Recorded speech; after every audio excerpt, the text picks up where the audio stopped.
seen the males hunt by themselves, even two males hunting a buffalo by themselves. So, by the power of technology, we are going from male lions here in South Africa over to Kenya with James, who also has some male lions for you. Absolutely amazing.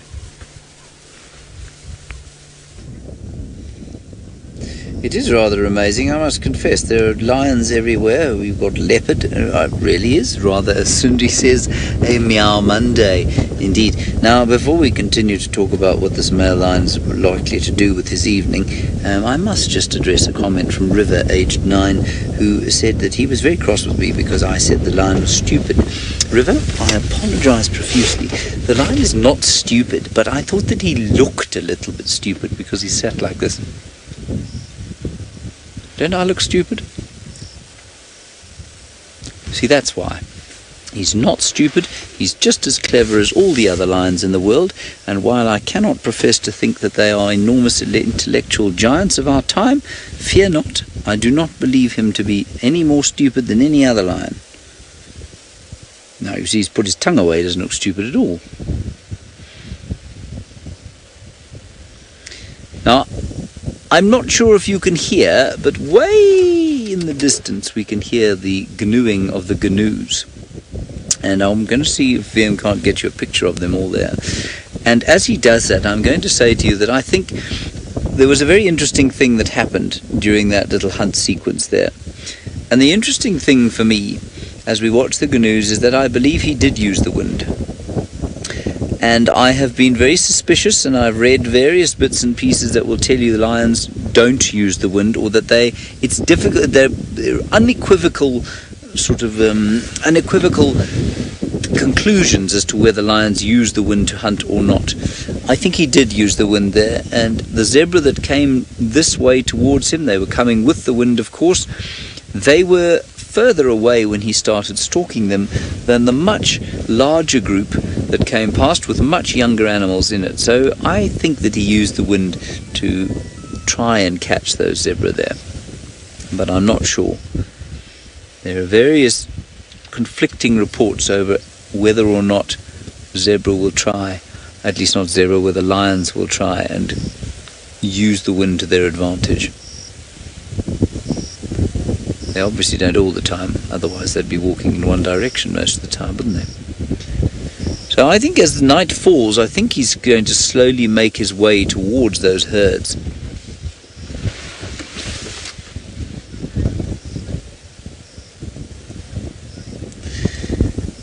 Hello Daniel in Scotland, you're wondering if lions are one species or if there are different kinds of lions. Daniel, they are absolutely one species, they are all Panthera leo, but depending on who you talk to, there will be different subspecies of lions. And some people will tell you that the lion up here in East Africa is a different subspecies of lion from the one that you've been looking at down in South Africa. But I think that others will tell you that isn't the case. So I'm looking here, and it says traditionally 12 subspecies of lion were recognized, but that's not really a true reflection, apparently. As genetics gets used more and more extensively in taxonomy, which is of course the classification of animals,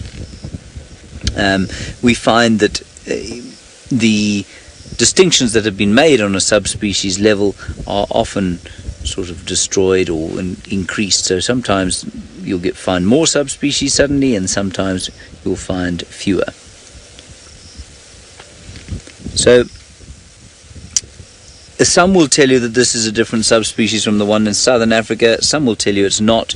The only certainty seems to be that the Asiatic lion of the Gir forest in India might be is almost certainly a different subspecies. Now, where this fellow is going, I cannot begin to tell you, but I'm going to follow him.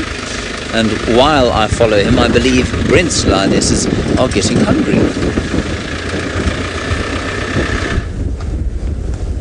Here we go. This is actually a different lioness. So this is lioness number 6. And we're just in a section of long grass above her. The wildebeest are all behind us, and I'm just trying to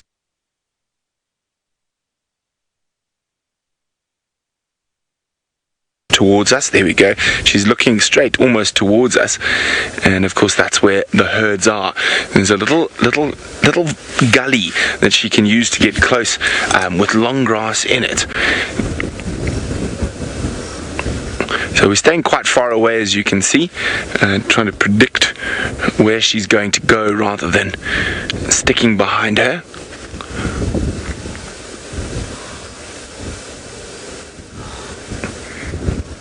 So you can see she's still keeping her head low.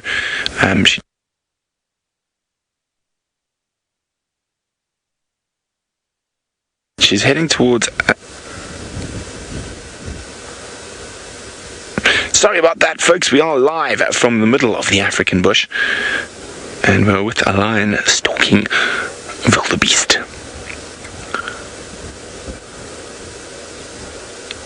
There you go. She's hungry, not starving by any means, but definitely hungry. Sorry about that, folks. We are live from the middle of the African bush, and we're with a lion stalking wildebeest.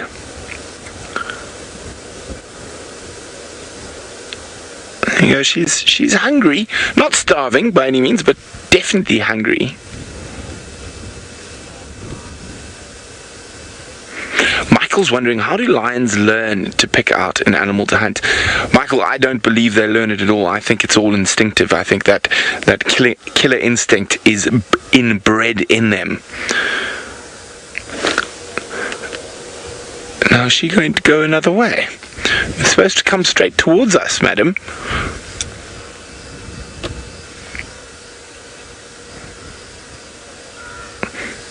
She's just looking for a wildebeest that's maybe a little bit further from the herd. The herd are up on a little ledge where there's a bit longer grass. And where's she gone? She's gone behind the termite mounds. There she is. So there are some nice little sort of depressions and stuff she can use to get closer to the herd.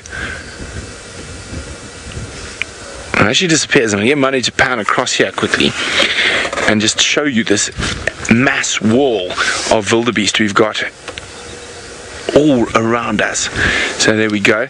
You can see that's just wildebeest, wildebeest, wildebeest, wildebeest, wildebeest, wildebeest, wildebeest all around. A full 180.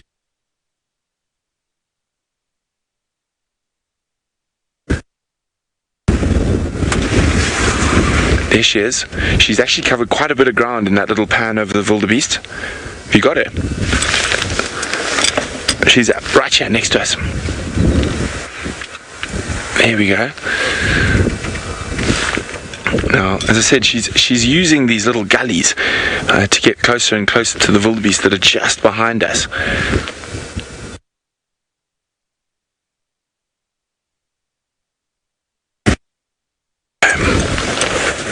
I'm going to just reverse slightly.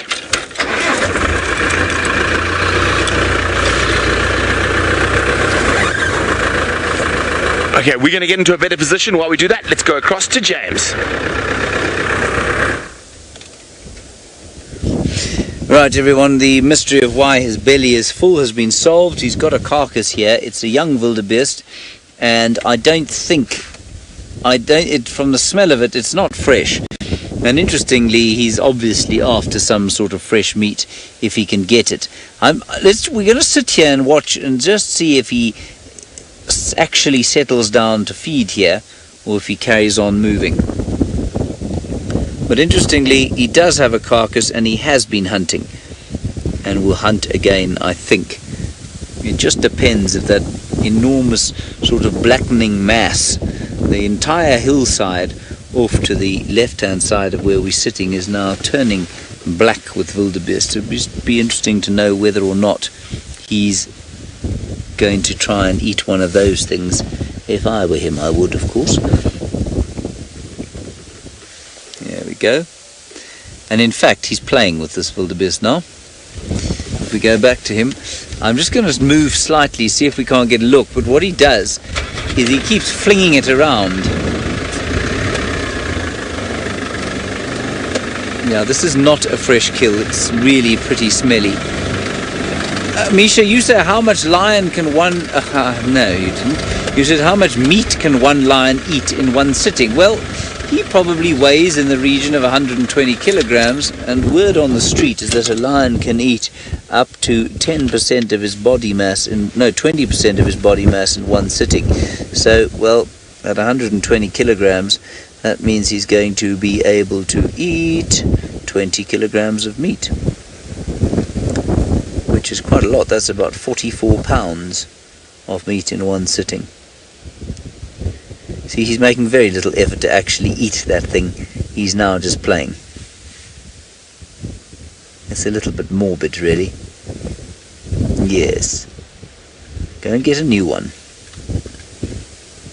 I always feel bad when I say that, because why should I wish ill of any of the hundreds of thousands of wildebeest that I've seen? They too are individuals, each of them just like this lion is. Why should I hope for their demise? Perhaps I shouldn't.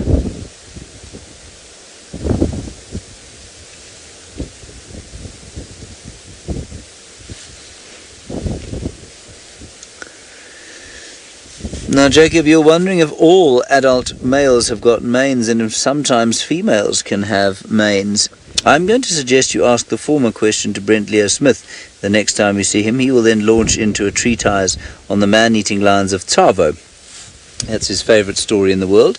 And they were maneless lions. So those were male lions that terrorised a whole lot of railway workers in Tsavo in, I think it was the late 1800s, if I'm not mistaken. And they were maneless male lions. So yes, it does happen from time to time, in the same way that some men do not have beards, so some lions do not have manes. Now, on the other side of the coin, do some females get manes? Yes, but not big full black manes like a male, often like this chap's got here. So you will sometimes see females with a mane sort of like he's got there. It's very unusual. Well, about as common as finding a bearded lady, if you like. And so while it can happen in human beings, so too it can happen with things like these lions. And I imagine it's just a slight, altering of the hormonal balance. Perhaps a bit more testosterone causes a bit more hair growth and that sort of thing. But it does happen, but it's not common. This is definitely a young male as opposed to a maned female. He's certainly not eating yet. He may just have settled down to have a bite to eat. I'm afraid I can't really move the car anymore. So we'll wait and see what he does, but Brent's lions are still on the hunt and he's found some more signal. Welcome. And our lioness is using those gullies to get really close to the wildebeest now, and you should be able to hear them. We've just lost sight of it. Let's just move forward slightly. So as we predicted, she's using that long grass cover with a slight depression to move much closer to the wildebeest. Oh, I found a big termite mound. Hold on, there we go. I'm so busy concentrating. There's that her there.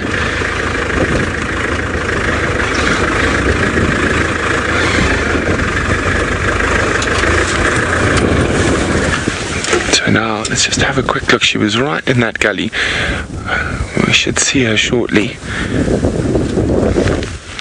So that big termite mound, just a little bit to the left of it. Let's come out a bit. A little bit to the right. In that little bit more to the right. Last place I saw was just in front of that. I better keep an eye out a bit further forward. You never know, she might suddenly explode out of the grass.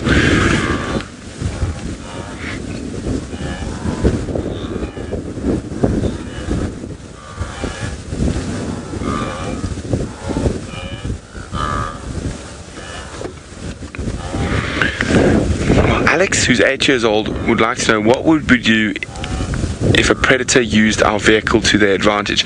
Well, Alex, that's one of the reasons we try and not stay too close, and we position our vehicles very carefully around hunts, so we don't give advantage to predator or prey. But it does happen from time to time, inadvertently normally, that you might benefit one or the other. Of course, we try not to do that. We try keep into the correct spots, and to give nature a chance to play its story out. Okay, I've lost sight of her now. I'm just going to try and move again. Going to make sure she hasn't slipped closer to the wildebeest, and we're looking behind where she is.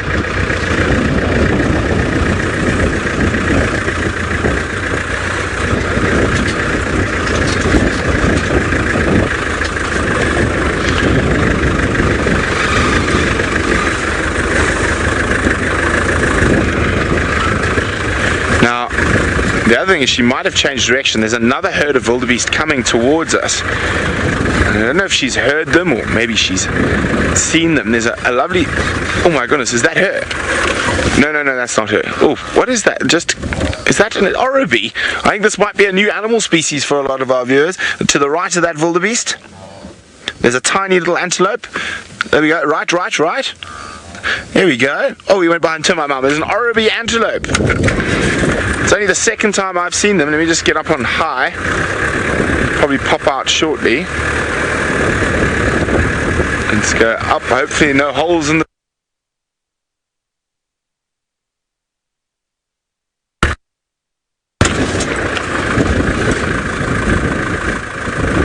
Okay.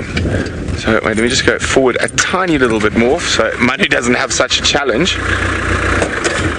Let's get us nice and level here. Now, I've lost sight of this lion in this long grass here somewhere, but she is definitely here. Last place we saw her was right here. Now, there's a herd of wildebeest walking that way. There's wildebeest all around us, so I think we're in the best spot to just sit and watch and hopefully get a view of her. And I'm hoping that little oribi antelope makes an appearance, so I think that would be a new antelope species for a lot of our Safari Live viewers.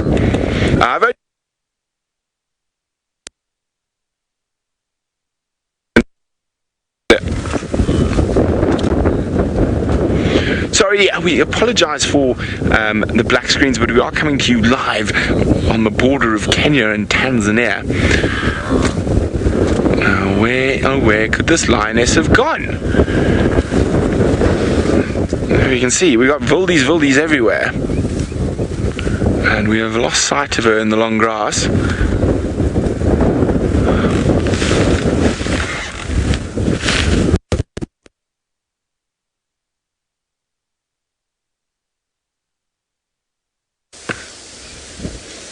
Sorry about that, everybody. I'm not sure where Brent is. He is in obviously a slightly difficult signal area. This lion is now sort of starting to feed. I'm going to sit with him probably for another 25 minutes, or I'm not sure why I said 25 minutes. It may as well be half an hour. And then we'll probably go and see if we can't find some others. Because if he does settle in for a meal, well, I don't know, you could easily get up and hunt again as it gets dark, because there is a lot of food around. Now, you may have noticed that I put my woolly hat on now, because it's got a little bit chilly out here. It's probably only around 61 degrees Fahrenheit or so, 16 degrees Celsius. Tara has managed to find a much larger male than this one.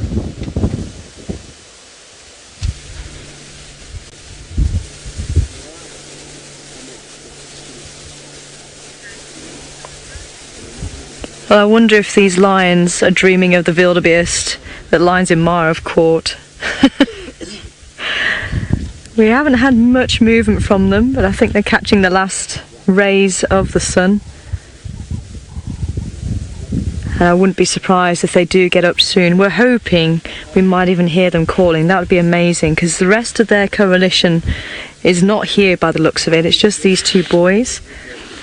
And unfortunately, this is how previous coalitions have lost their hold on this area.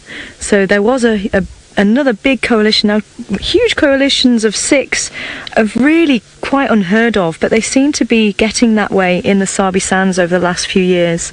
And the Mapokos were numbering 6 at one stage, and then they started going off in 2s and 3s, and other coalitions in the area started picking them off one by one, and that's how the Majingilans came in, and they also numbered 6, and they had quite a huge clash with the Mapojos. They took out one of the male lions, and the Mapojos retaliated and took out one of the Majingilans. So they're actually doing what they really shouldn't be doing. They should actually be keeping together to hold on to their territory. But it doesn't sound like there's a lot of male lions in the area, so their tenure should be safe for now. But it does switch over quite rapidly if they're not careful. So it is a numbers game at the end of the day. So obviously a coalition of 6 is going to be able to defend against lower numbers of male lions. And that means that they can actually father more cubs in the area and keep those cubs safe and through to adulthood. Because if another coalition come in, they can and do kill young cubs.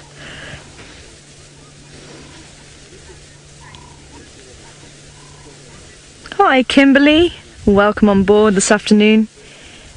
Kimberly wanting to know if these brothers will stay together for life, and yes, unless something major happens, they will stay together. But as I say, if they're not careful and they get picked off by other lions, then they could be chased out of the area and maybe be forced to become a nomadic male, or maybe be forced to team up with another male. You're welcome to pull in.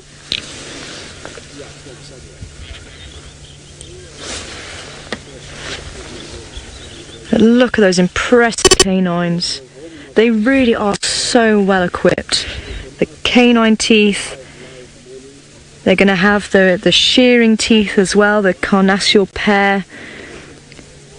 So that is the molar and premolar on the upper and lower jaw.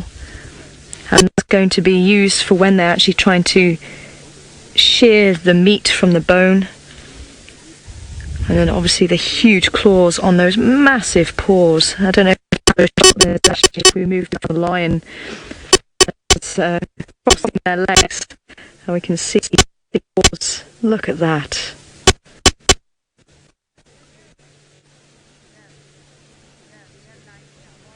Absolute pure African power.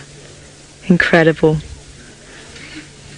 So I believe Brent has a female lion for you to see. I wonder what she's going to be up to. It'd be interesting to find out.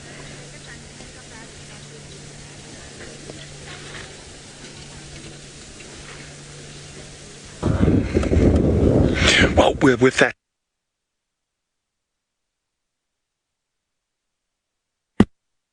She's in the perfect spot. They're moving.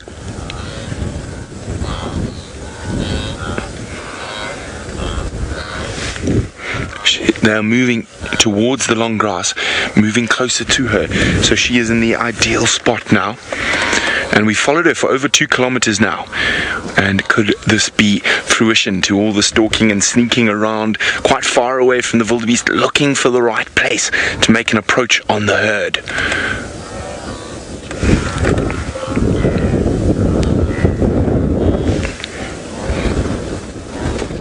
So we managed to stay quite far away from her. As you can see, we don't want to disturb either way.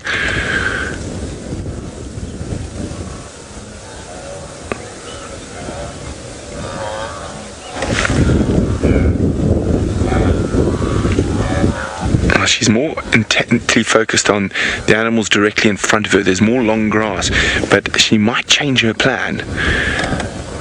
But she's going to have to make her move quite soon, otherwise all these wildies will be into the short grass and a little bit more difficult to catch.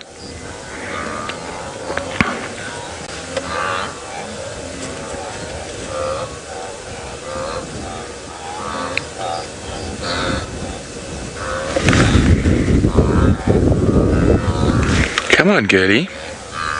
She might be waiting to see a little bit of weakness, a bit of a limp. Something that shows that wildebeest might be a little bit easier. There we go, she's on the move. Down again.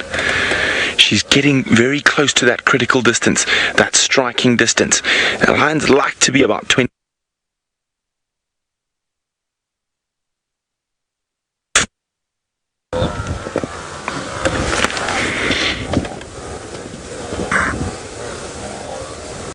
Okay, now there's still the majority of that wildebeest herd. It's not a very big one, not a very long line of them. The wind is perfect going from them to her. She's got cover. And at the moment, the wildebeest are oblivious to her presence.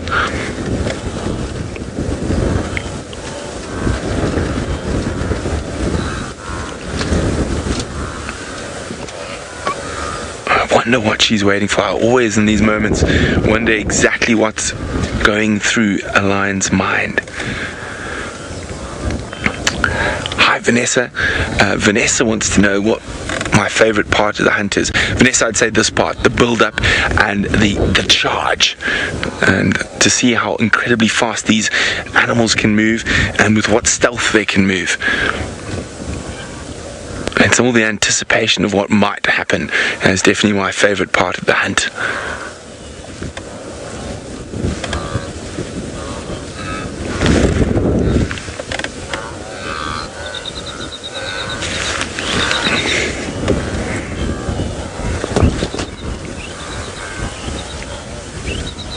You can hear a yellow-throated longclaw calling away. Ooh, and she spotted something. She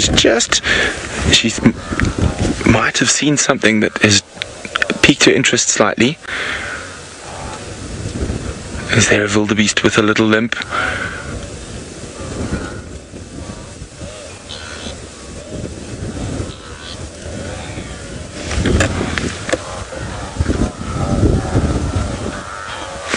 She's getting really, really close now.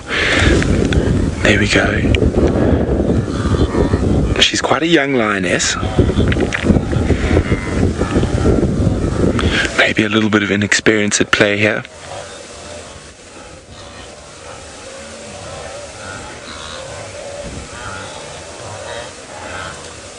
Hi, Debbie.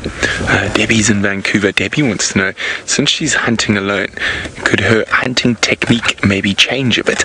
Most definitely, Debbie. Now, if there were a couple of more lionesses here, it would probably be a little bit easier. Now, the one lioness is being kept busy by the male, and the others looked like they had fed, so she might have missed out, being a bit smaller, a bit younger, and the rest of them noshing down earlier today or last night. That is causing her to go on the hunt by herself.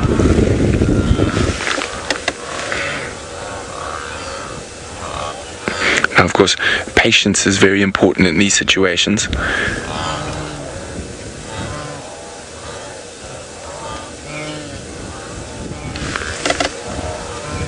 Now,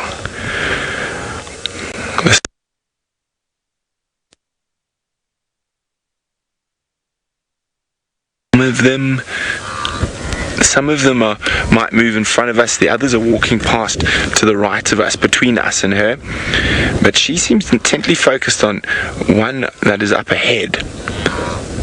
I think she might have been waiting for all of them to come off the high ground, off the termite mounds. They all are off the termite mounds now. There is a young one. It looks like it might move a little bit closer to her than the others. But she's not focusing on that. She's seen something else. There's something else holding her interest in that other group of wildebeest. She does the occasional glance to these ones between us.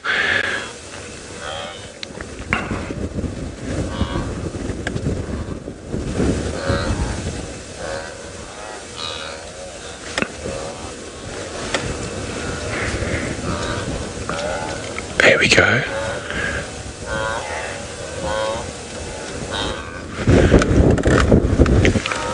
They still haven't the foggiest that she's there.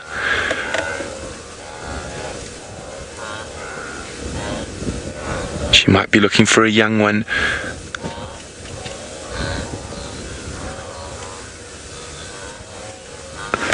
No.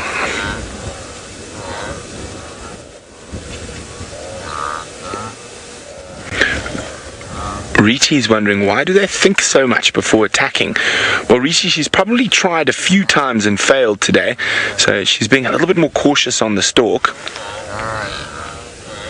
And she might be so cautious they're all going to be past her soon.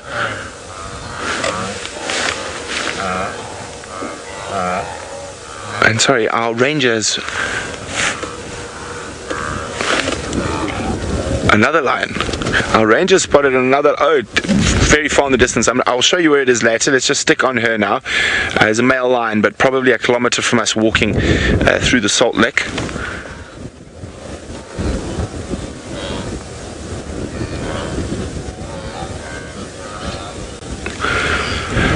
Nancy's wondering, how does the lion see anything in that long grass? Now, Nancy, lions don't see like we do. So, and she's picking up movement, and that's what she's watching. She's watching the movement of the animals, and they don't see in particularly fine detail like we do. And but she'll notice things that we definitely don't, slight limps and things like that we probably don't even see at all.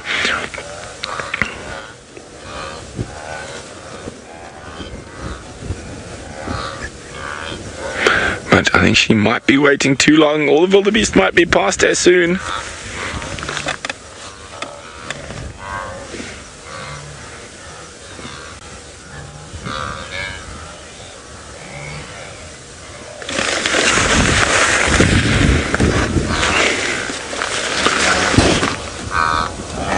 Oh, the whole pride is coming in, actually, so I'll keep an eye on her, Money. If you have a look in that salt lick, in that open area where we were a bit earlier, down a little bit to the right, there we go, a little bit to the left, in that big open area, there we go, center frame.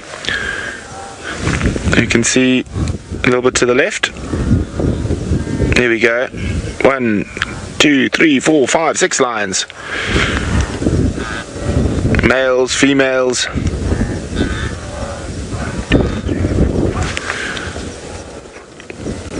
Okay, well, we know where we're going if she fails. And she's still intently focused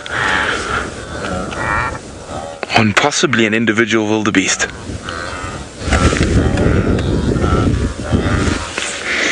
I think she might have left it too long. They might all get past the long grass before she gets a chance.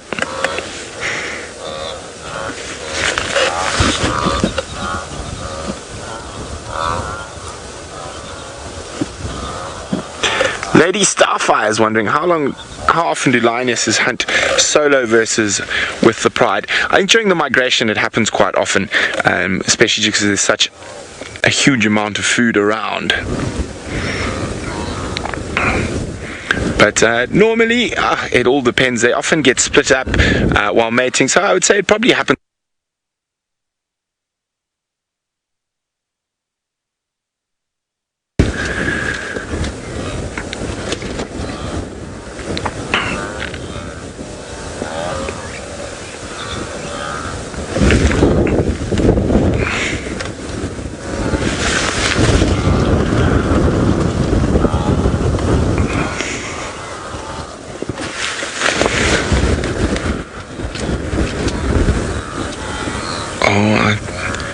I thought I saw what she might see a little bit earlier ago. I think I saw a limping wildebeest,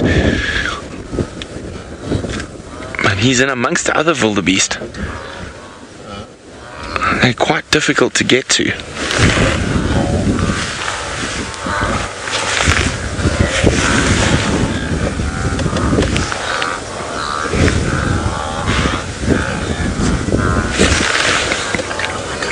Bushbuck. Yes, a little bushbuck just scuttled past us, but we're going to stick on the line for now.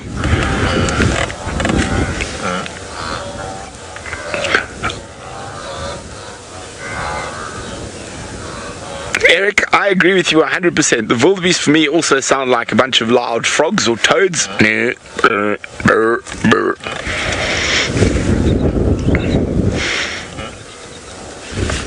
Oh, I don't know. Has she left it too late?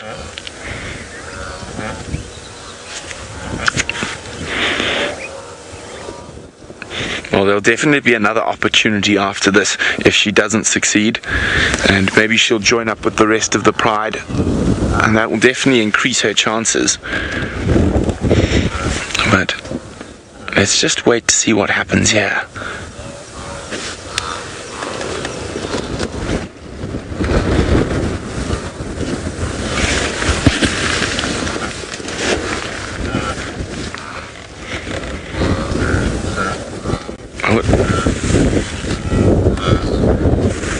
Lynn, you're spot on. I also agree with you. She needs to be closer. She probably needs to be 10 meters closer before heading off on that burst. I think she might change her plan.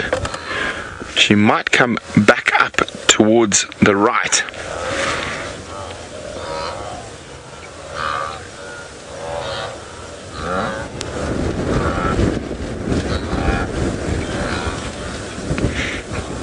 She seems to have failed to spot the little one that's walking past us. It's not looking too well. There we go, coming now. Yeah, not looking too healthy, that youngster. Oh, maybe she did spot that.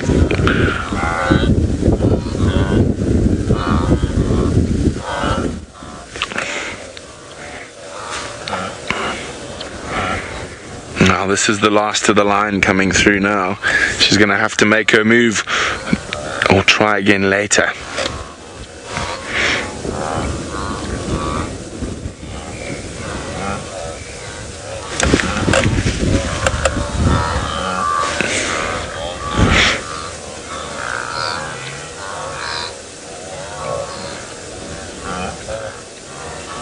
Yeah, well, Nyla says perfect camouflage from the lion.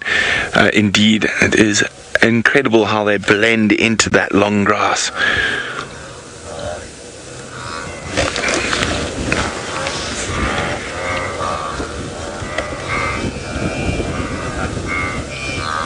Oh, the sound is incredible. I mean, we are completely now surrounded by wildebeest.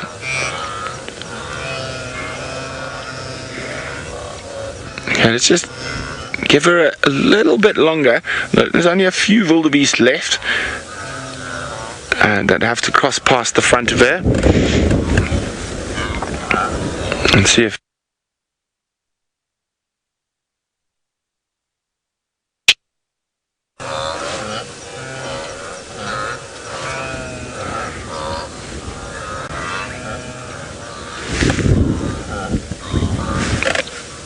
I think she has, unfortunately, left it a little bit too late. And Vanessa agreeing with me that anticipation is her favourite part of the hunt, like mine. Well, the wildies have managed to scoot past her, but she's going to get another chance if we look slightly to the right.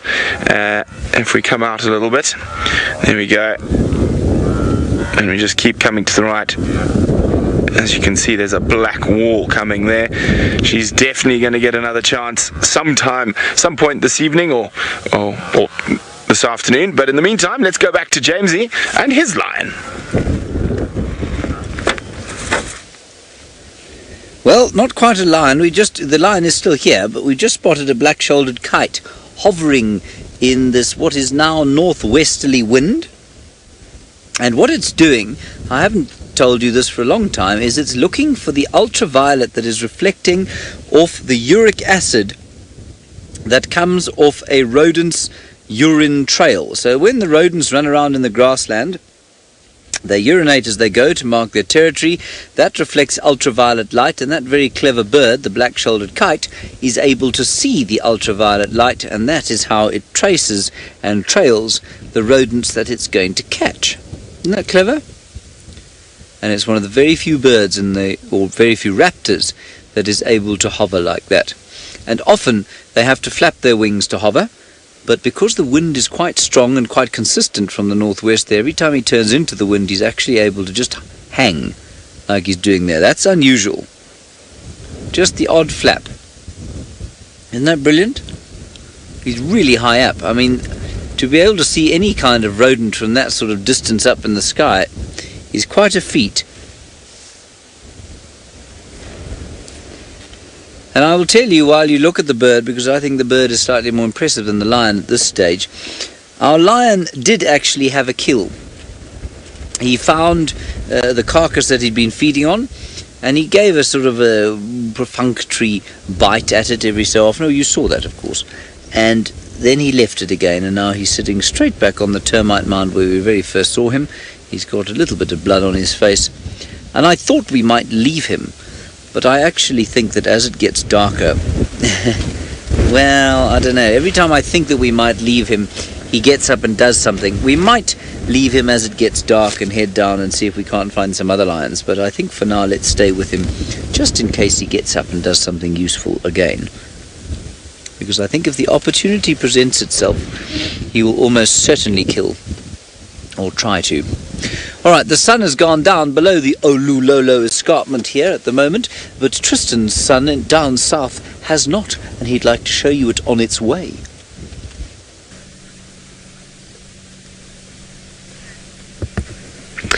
Well, we're sitting and admiring the last few rays of sun here at Djuma. I think after this, unfortunately, the big bank of cloud that's sitting on top of the Drakensberg Mountains, that's going to be it. And I was saying to Craig that our branch almost looks like the head of a guinea fowl, which Craig thought was quite funny, but it's just got that little head there and its beak that's coming down, and at one point the sun was at a little bit of a different angle and almost looked like the bird was pecking at the sun. So you can see its little crest on the top of the tree there, and then the rounded head. There we go. That's our little bird that's pecking away at the sun. Very thin neck, unfortunately. I suppose it's got no feathers on its neck, and that's why it looks a bit odd.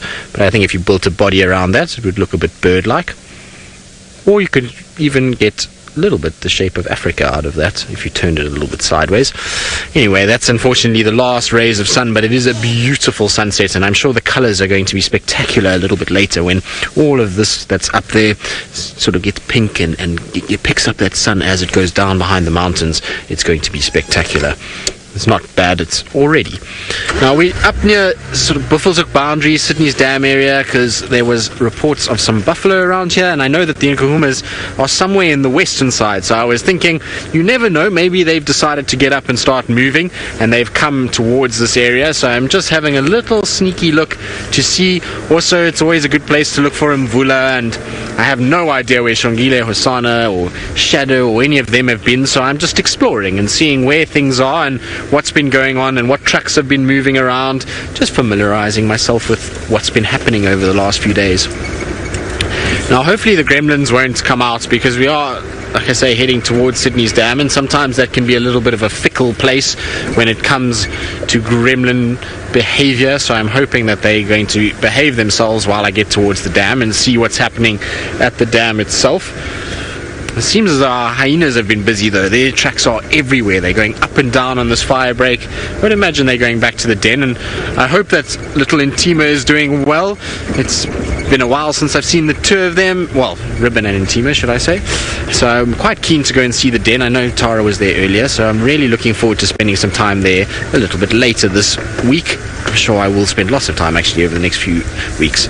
Now, I believe Tara is still sitting with those two beautiful Birmingham boys, and now's the time that they should slowly be starting to wake up. So let's go and have a look and see whether or not they've decided to stir.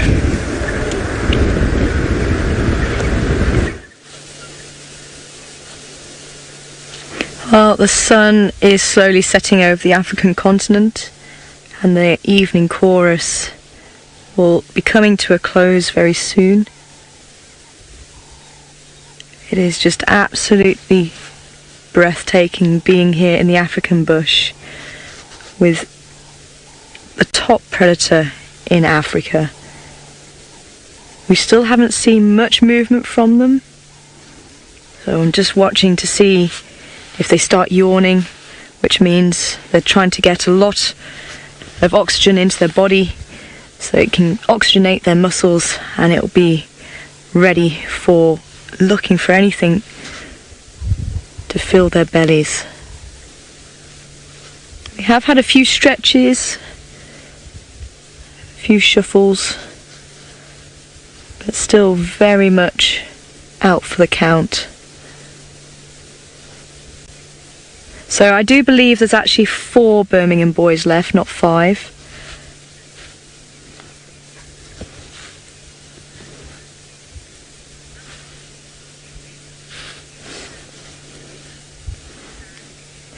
Hi Sharon, interesting question.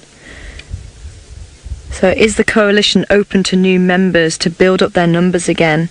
Generally speaking, I've not heard of unrelated males joining a large group, but I have heard and have seen unrelated males when they're maybe one or so banding together to at least have some company and obviously some help in the hunting. So it'd be interesting to hear other thoughts, especially from the Mara, where they obviously do have quite large coalitions as well, to see if they've actually experienced that. It'd be really interesting to find out from them, because as I say, what can be true for animals in one area can be different for animals in another area, because there's so many different factors that will influence the changes and the adaptations in behaviour, and it's all to do with the survival in that area. Now you can see the male on the right is slightly paler in the mane than the male on the left.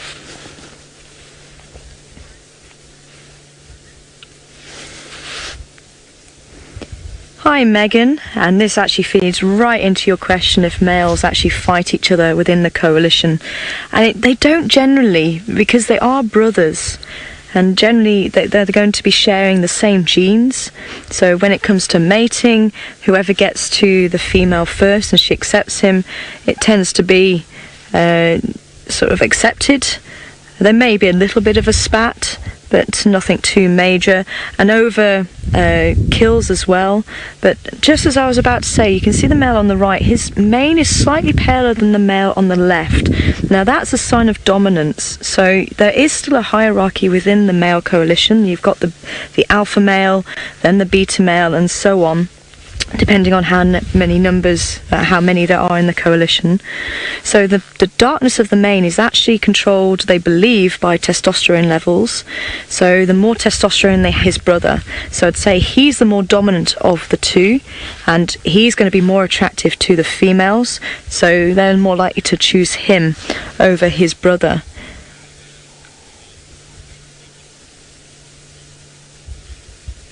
Now the condition of the mane can also change between seasons, between areas. So the hotter areas, they tend to have shorter manes and paler manes, because that can actually help with regulating the temperature.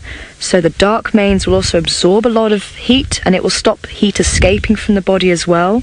So if they're able to actually have a very long dark mane, that again shows the females, you know what, I can actually withstand very hot temperatures, and I'm still here, I'm still surviving. So if you want to mate with me, then I'm going to have very strong cubs with you. And that's what it's all about. It's literally showing how fit you are and making that well known. And that the mane can also be affected by injury and disease. So if they're not well, if they are injured and they're not getting enough nutrients, their mane can be reduced or even fall out. So it really does help to show how fit they are and become more attractive to the females.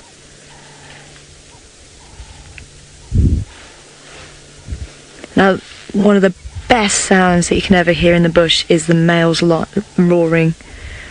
And if you are lucky enough to actually have them right next to your vehicle, you actually feel the vehicle vibrate and your whole body vibrate. It is really something very, very special. I'm really hoping we'll be able to share that with you. Keep your fingers crossed. But I believe Brent still has the Lioness, so I think it's worth checking up to see what she's up to, seeing as our boys don't look like they're going anywhere anytime soon. Well, she has pretty much given up on the hunt now. She's been doing a bit of grooming. She's still keeping a beady eye on the wildly beasts, but they're all quite far from her now. I think she might have another attempt a little bit later. And so the rest of her pride are not that far away, but down in the depression ahead of us. And a little bit to the left. There we go, there's a muddy lioness walking to the right. Obviously had a fall into the mud, but heading in this direction, so who knows, she might get some reinforcements. Now, Gail's wondering, how much do lions move at night? Well, Gail, it completely depends on the day, how hungry they are, if they're being chased by males. So they can move. Male lions especially can move big distances.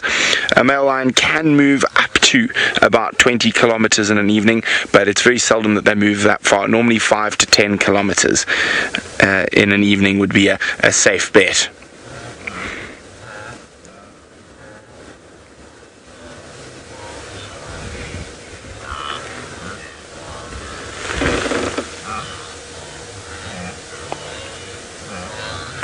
So I think we're going to sit here and see if these girls head up towards where we are waiting with the missing member of the pride. While we do that, let's go see what James's male lion is thinking about. I have no idea what he's thinking at all. I suspect very little. I don't think they give great consideration to the complexities of the universe and the reasons for our being here as living organisms. I think he just thinks, well, I wonder where my next wildebeest meal is going to come from.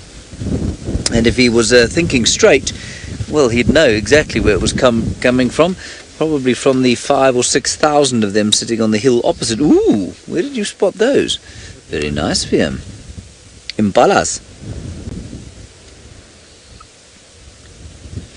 So I don't think he's going to... Well, I mean, they will be a little bit too nimble-footed, I think, for him. I'm trying to decide if, after the show, or if after dark, we should move on and see if we can't find another lion. I just suspect that he might get up and hunt something. But he might not. Lovely pictures there. And imagine how terrifying it must be to be walking through the grass when it is almost the height of your head, knowing that there are lions, leopards, cheetahs, hyenas around, and you cannot see them, for they are too well camouflaged, and you can't see over the grass. It's one of the reasons we as a species were so successful in this area, because we could see over the top.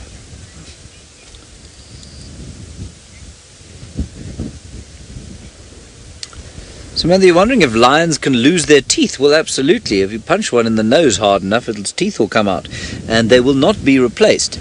That is obviously quite a facetious answer. They do lose their teeth from time to time, Samantha, but they are not replaced. They're just like us. If you knock a lion's tooth out, or if he breaks it chewing on a bone too hard, or perhaps he doesn't brush his teeth properly and after too many toffees gets a cavity and the tooth rots out, it will not be replaced. And yes, absolutely, it can affect them quite badly, but you know, to lose one or two of their canines, they're normally okay. I mean, there are many lions around with broken off canines or with a missing canine completely, and certainly as they get older, they get very blunt, those canines, and it becomes very difficult for them to be effective as hunting weapons. But it's really not that impossible for them at all. If they were to lose all of their canines, it'd be very difficult. We have more zebra heading up this way. Totally oblivious to the presence of our rather corpulent young teenager. So, I mean, they're still quite a long way off. And they're moving, in fact, exactly along the same line that the first group of zebra were moving along.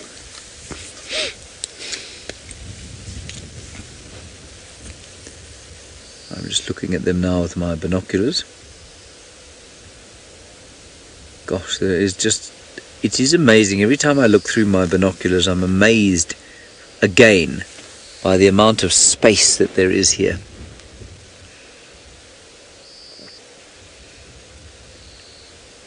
Look at them moving there, and you can imagine if I was a zebra, I'd be terrified, because you know that there could be anything, and I suspect that's why they use the same paths. I'm sure they can smell that along that path came a whole lot more zebra earlier today, and as long as they don't trip over its carcass, they must know that they are probably relatively lion-free. Then, Wiem, I wonder, can I ask you to go zooming way out onto the hill beyond, right there? And what you can see there on the top, can you see on the top there, everybody? That is another giant herd of wildebeest, probably, I'm going to say 5 miles away. A long, long way. Philip, you're wondering about lions' colour vision and if they can see in colour. No, they cannot see in colour like you and I can, or like the lilac-breasted roller can. Their colour vision is poor, but apparently they do not see in black and white. They see in red and green, apparently. Those are the two hues that they see in. And I think that's one of the reasons you'll find that something like an impala, which to our eyes looks so very obvious, that sort of russety colour, to a lion and a leopard and a hyena, much less obvious. Much more easy for them to hide. He's quite sleepy, but he's not very restful, and I'm still thinking that he's going to get up and go hunting a little bit later. He's now spotted those zebra, but the wind is wrong for him. And I think it's very interesting that he used the wind earlier to his advantage. He's just looking at them. Isn't that a lovely shot there of the vast expanse of the Mara moving off to the east, with the lion in the foreground? His rather, well, shall we say, unimpressive mane at this stage of his life, just blowing in the wind. But no mean feat getting to this stage as a male lion. This is a very 1 in 10 or so, probably fewer than that, make it to adulthood. He's got most of the way there. It's by no means going to be easy for him from here on in, but at this point he's going to probably be okay. Difficulty for him, of course, also is that he has no friends. And that's not because he's necessarily an unpleasant fellow, but it's because he probably was thrown out of his pride without any brothers. He probably only had sisters and female cousins, and so when it came time for him to leave, he had to leave on his own. Now that's not to say he won't form a coalition with an older male, or even with a male of his own age, but it will be very difficult for him as a single male lion to take a territory. And interestingly, Beverly, you say, do lone lions who meet one another fight for dominance? Beverly, they don't necessarily fight for dominance, no, especially if they're not territorial. So if you were to come across another nomadic male, there would almost certainly be some growling and hissing, and then those sort of relations would slowly warm and slowly thaw, until eventually they formed a little coalition where they would be just as affectionate as related lions are. But they don't fight for dominance. There is very little in the way of a dominance hierarchy when it comes to lion. It is simply the largest member of the coalition dominates at the kills. They often share mating rights, not per estrus cycle. So if a female comes into estrus, she will be dominated by one male of the coalition, but it's not always certain which male that's going to be. So they do share mating rights. It's completely unlike, say, a hyena clan where there's a very, very strict hierarchy. And that's based on genetics. It's based on where you're born. You're born into the hierarchy. Very different from something like this, where you fight for your right to rule. In a hyena clan, you're born to it. It's very interesting, that actually. It's very similar to human beings, I suppose. The only other species I know of that does that. I think we are going to stay with him for now. Let's head back to South Africa and Tara, and I'm sure those Birmingham boys must be yawning around about now. Perhaps they'll call.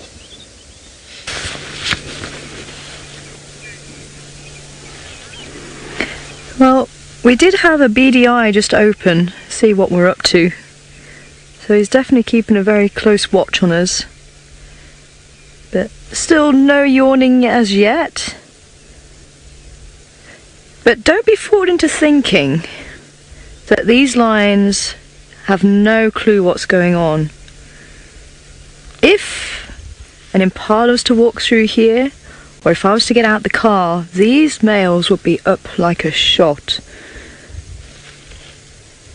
Now, it may take them a few moments if they're in a very deep sleep to realise what's going on, but those bellies are telling me they would take any opportunity because there is a lack of belly there. So the sun is almost completely gone, so it's just a little bit light, but it is almost gone. And now the darkness is their time. This is when they can make use of the night. But the problem is they have the moon now to contend with, and the moon can change the dynamics again. So under the cover of darkness, they have the upper hand. The herbivores are less likely to detect them, but in the full moon, and I think it is full moon tonight, the herbivores can see them approaching if they're not careful. So you generally find the herbivores going to the centre of an open plain so they can actually see any movement from the predators. So it's going to be against them tonight, and that could be why we're seeing the bellies not as full as what they could be. So the male on the right might have just hit it lucky, maybe with a small daker or something like that may have crossed his path. I've actually seen a bushbuck not realise that a sleeping lion was there and jumped over him, and he actually grabbed it. Absolutely incredible.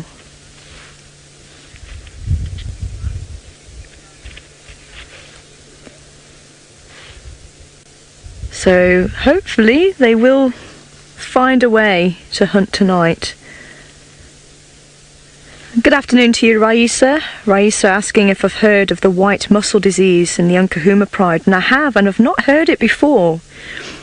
Apparently it's because the vegetation has not been as nutritious as in previous years, because unfortunately South Africa has gone through quite a big drought, and it's not as bad this year, but it's still very, very dry. Even though we are in winter, it's still extremely dry. The dams are not as full as what they would be at this stage had they had the right amount of rainfall. So apparently, because there was not as much nutrients available for the buffalo, there wasn't enough nutrients really to pass on to the lions when the lions were feeding on the buffalo. So unfortunately the cubs, because they're so young, they were quite badly affected by it, and the musk isn't developing.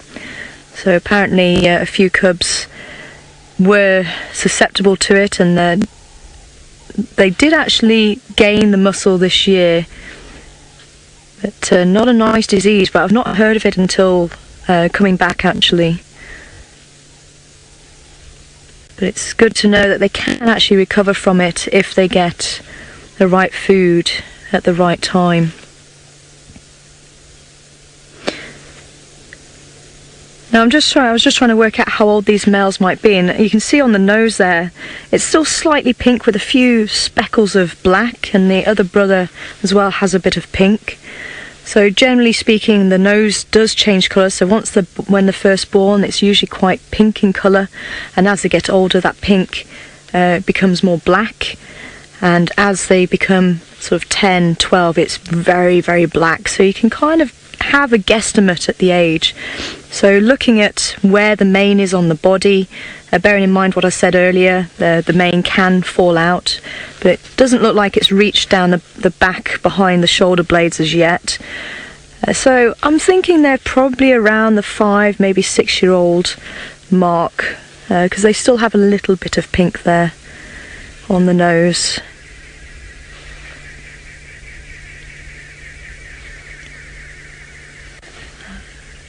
I'm wondering if you can hear the arrow mark babblers who were just calling then, giving their evening chorus before they head to bed.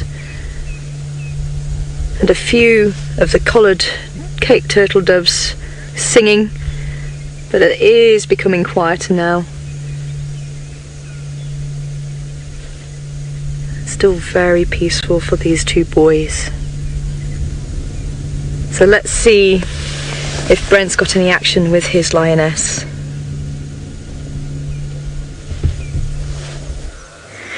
No, not just yet. We've got a giraffe that's watching lions in the distance. There we go.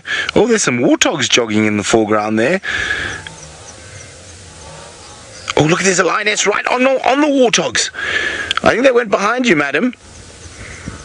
There's a warthog just behind you. Oh, there we go. There she goes. Oh, she's just missed. She's after another one now. Oh, we didn't even see that happening. Those are the lions way down in the salt lick. What happened behind the bush? Oh no, and now it looks like our other lion's disappeared as I was watching. Oh no, she is. She's on the stalk now. She's after the wildebeest, our closest lioness. There we go, it's all happening here, down south.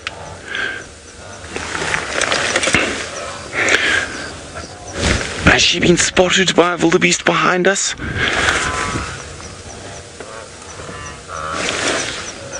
Not sure. So she's closing down. Some wildebeest have lain down, so they actually have bedded down for the night. They're sleeping, so it's going to be a little bit easier for her to possibly get closer before they notice her, and they've still got to stand up and try run away, but she's definitely moving a lot quicker than she was earlier. Look at that intense focus. Oh, we went from no action to all the action in a matter of seconds. But that's the joy of being on a live African safari. You never know what's going to happen next. Remember, #SafariLive if you want to ask us any questions.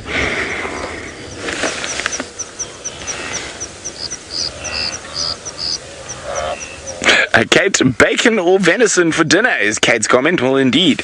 I think those warthogs actually got away, but then I suddenly saw... Oh, wait. I know. I heard some wildebeest behind me. They got a fright, but I think it was from that little bushbuck we saw earlier. They might come barreling down towards her.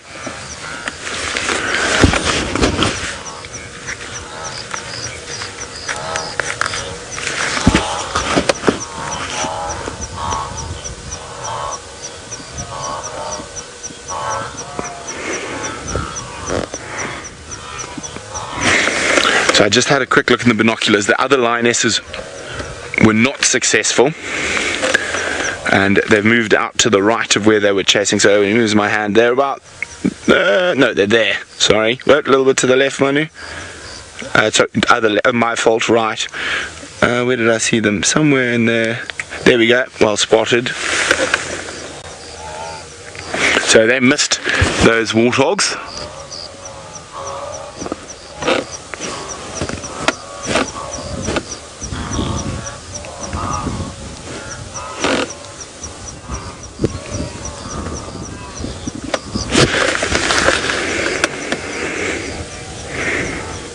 Snazzy said should have gone for the bacon rather than the venison.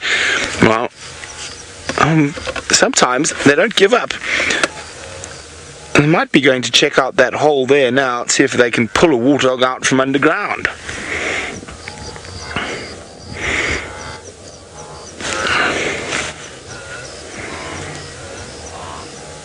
No, you're going to sit down on the termite mound. So now our other lioness is probably about 50, 60 meters away from the wildebeest.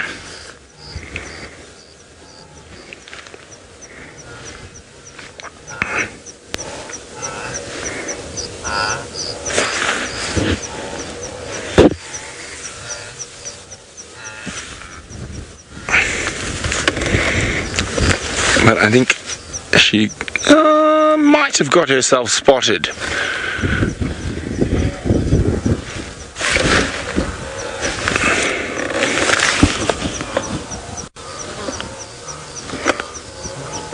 Right,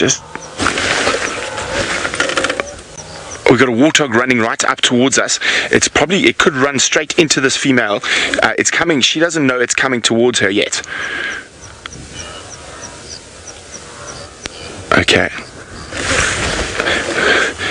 Piggy, did you just escape from one lion to run straight into another? That would be... Oh no, I think it spotted her. It did, it spotted her. Oh, dearie me. Lucky Piggy. Silly girl. Should have been looking behind you for a meal, not in front. Oh dear. Well, we're going to continue to see how the plight of our poor lonely lioness it goes as she continues to sneak closer and closer to the wildebeest, and who knows what might come up from behind next time. So while we do that, let's go see how James is faring, and he's not too far from me. Well, here we have the lion, and what I'm going to ask Kirsten to do is to go to the thermal view if we can.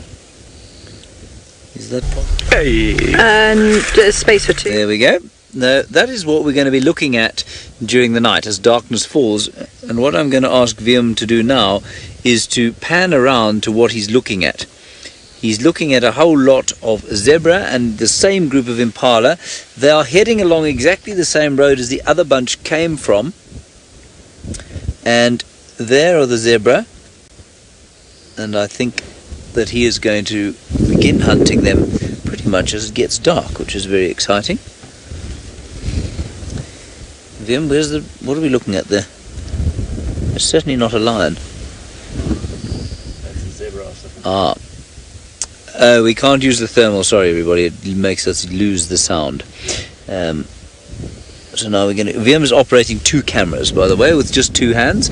He doesn't have 4 hands, he's only got 2. But he's still operating 2 cameras. We'll try and fix that audio problem. I'm not sure what it is. So I think he's going to get up and hunt. I think it's going to be worth sitting with him. I don't think that we should go looking for anything else. So I know we don't have a huge amount of time left in this drive. If you are wondering about the Facebook broadcasts, you can just go to the Safari Live page, click subscribe or like. I think you just have like it, you don't subscribe. And what will happen then is that you'll get a notification if we go live anytime during the night. And we will do that if he hunts or if Brent's lionesses, who seem to be fairly incompetent, but they seem to be very enthusiastic hunters. So as soon as they do something, we'll have a look at them too. All right, we can try the thermal again.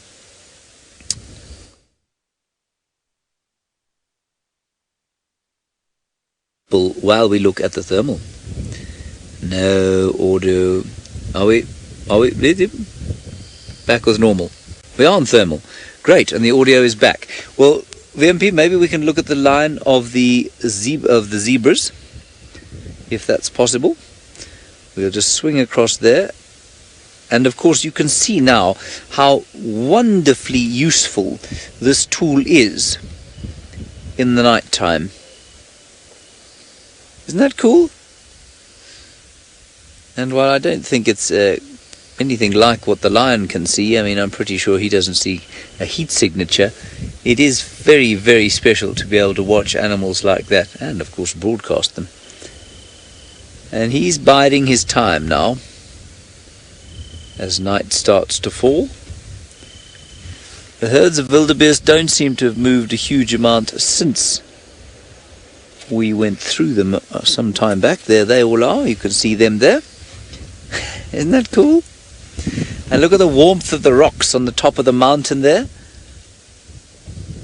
And it looks like a city. It's not a city. Well, it is, I suppose, in a manner of speaking. It's a city of wildebeest. And interestingly, the zebra going towards them, I think that's quite telling. I wonder if there isn't some sort of seeking of security amongst a very big herd of wildebeest like that.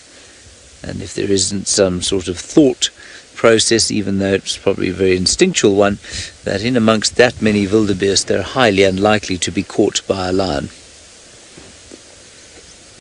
Or anything else for that matter. There is, of course, somewhere in amongst that lot a leopard who has stashed a piece, or not a piece, an enormous carcass, not an enormous carcass, a large carcass of wildebeest in a tree. So we might pop back there later, but I think for now we're going to wait and see what this chap does. You can see that he is up and looking, despite his corpulence. All right, Brent's lioness, very enthusiastic. You cannot fault her for her trying hard. Let's go back to her and see if this time her efforts pay off. Well, she stopped and she started looking longingly at the herd of wildebeest again. I think she's going to wait it out now for dark before she attempts anything else again. And the others who are chasing the warthog down in the valley have also gone flat, and I think they will also be waiting it out for the cover of darkness to get closer to this big herd of wildebeest.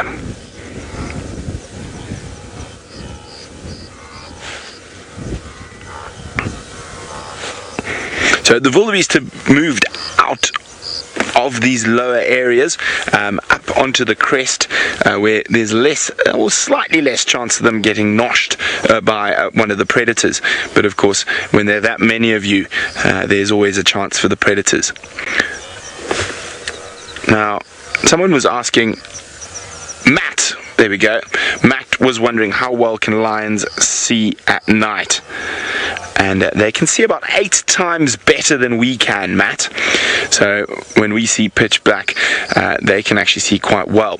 Now, they do need a bit of ambient light around, but the trick that they have is that their eyes aren't so focused on detail as ours are.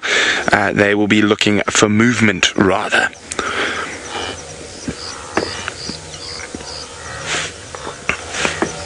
And of course the wildebeest can see a little bit better than us, and just a little bit better than us, but not nearly as well as a lion. So it is definitely a bit easier for the lions to take advantage of the night time hunting. But oh, hang on, oh, she's going to try to prove me wrong now. I'm all for that. And she's moving back up towards the wildebeest. Now there are some wildebeest lying down, but they are still quite a distance. And using that low-lying area with the long grass to approach, and she is heading up towards the crest now.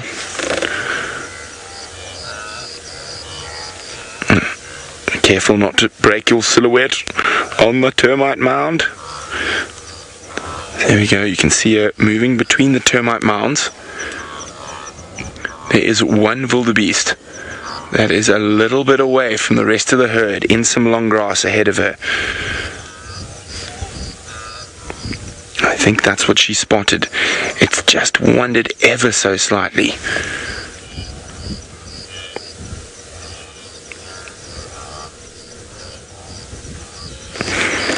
And she's probably now 40-50 meters, but the grass looks good. She's using that low area. Now the wildebeest are right on the edge of a very rocky area, so she might use that to her advantage, that they might stumble and fall when she charges, giving her an extra second or two to take advantage. You see there's a couple of wildies that are just away from them. You can just see them in the grass, just on the other side of that termite mound.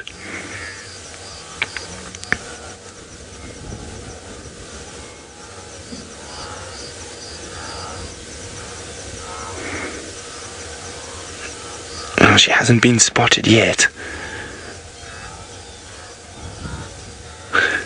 Linda says, go, go. Indeed, Linda, indeed, she's going.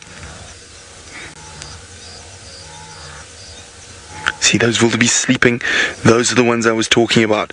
Just stay a little bit to the left. Just stay a bit wide, Manu. So, there we go, that's it. Stop there. Now let's just go a little bit to the left if we can see her. She has gone just into that grass.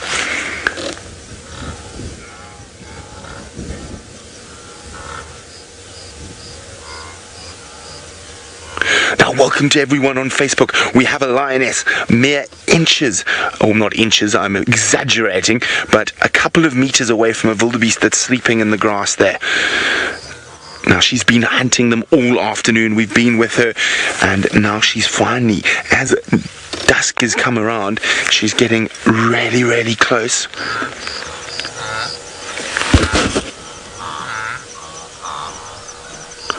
Oh, she's right in that long grass.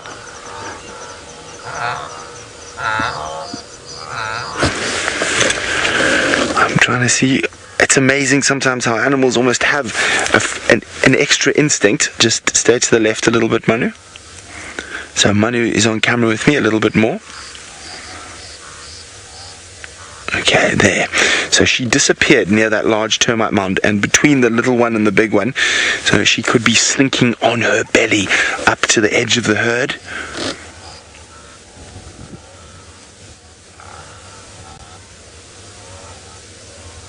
Now we're going to sit still in this spot. We don't want to interfere.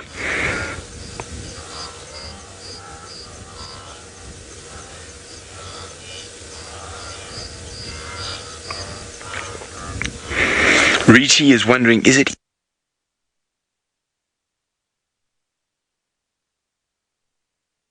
the advantage of better eyesight? Sorry about that, guys. Richie was asking whether it's easier for a lion to hunt during the day or night. It's definitely easier to hunt at night.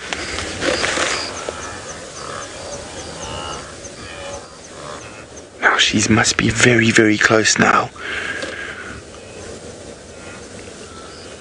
Somewhere in that grass.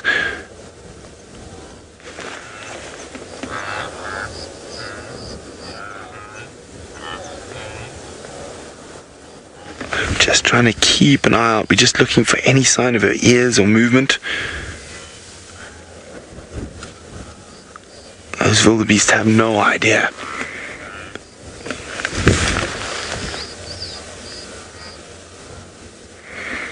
And it's quite the scene when she does go, because if she explodes out, that mass, those thousands of animals all stampede off.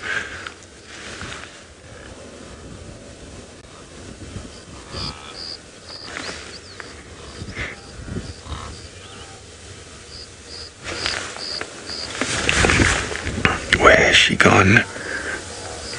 Now she's getting into that sort of strike zone, that kill zone, which is about 20 meters.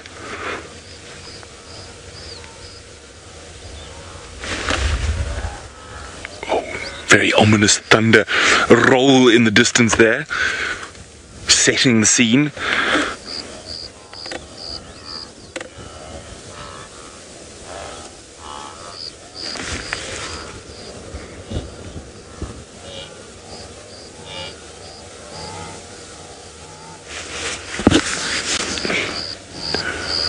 Jane is wondering, is there a difference to where the lions hunt between a small and a big herd? Most definitely, Jane.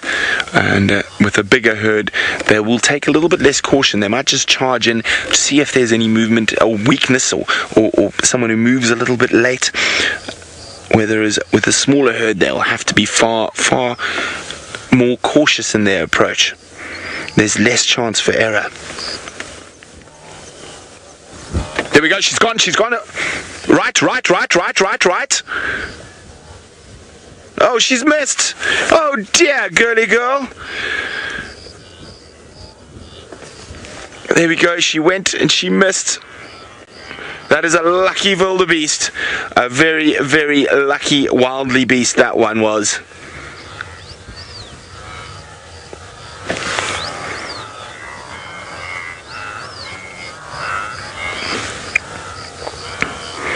Okay, so those of us who joined us for a live lion hunt on Facebook, it was great to have you. Remember, we could be going live at any time if she tries to hunt the wildebeest again, so stay tuned and keep an eye on the Facebook pages.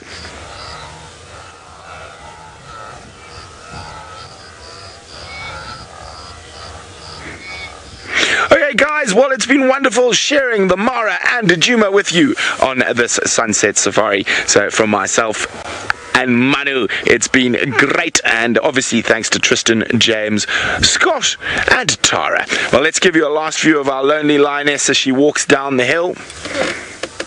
There she is. Shame, girl. But as I said, remember, keep an eye on Facebook because we could be going live at any time.